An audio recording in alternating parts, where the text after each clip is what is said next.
Si vous écrivez des scénarios ou si vous regardez beaucoup de films, vous êtes sûrement habitué à repérer des clichés. Aujourd'hui, ce qu'on va voir, c'est les 3 plus grands clichés de la narration à éviter absolument et pourquoi ils sont tant utilisés et réutilisés.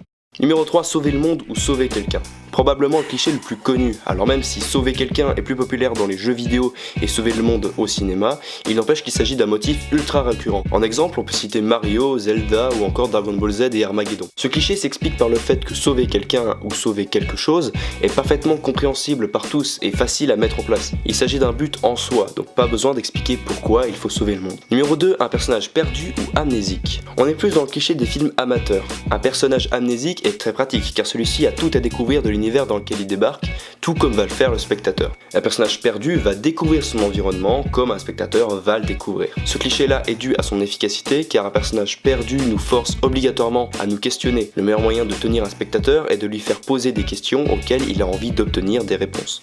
Numéro 1, le réveil. Il s'agit du cliché numéro 1 dans les films amateurs. Le personnage se réveille au début de l'histoire. Que ce soit Norman, Cyprien ou Squeezie, il s'agit d'une étape par laquelle tout le monde semble passer. Je suis sûr que si vous faites des films, vous avez très probablement commencé un court-métrage de cette manière, ou alors vous l'avez juste imaginé. C'est peut-être que lorsque l'on raconte une histoire, on a envie de montrer la vie d'un personnage. Et la vie de chacun commence chaque jour par le réveil. Ça peut également s'expliquer par le fait que lors de l'écriture, le réveil nous semble être la solution idéale pour démarrer. C'est le début de la journée, donc le début de l'histoire. Alors même si ce sont 3 clichés très populaires, ça ne veut pas dire qu'il ne faut jamais s'en servir. L'importance de tous les arts réside dans le fait de briser les clichés, en s'appropriant les motifs pour mieux les contourner. C'est un peu ce dont Link the Sun a parlé avec la pyramide des arts. L'artiste doit d'abord s'intéresser, puis pratiquer, puis s'affranchir. Pour reprendre l'exemple du réveil, ça ferait 1.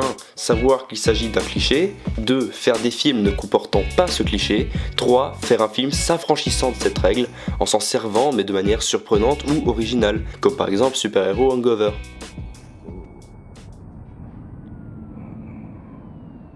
Ah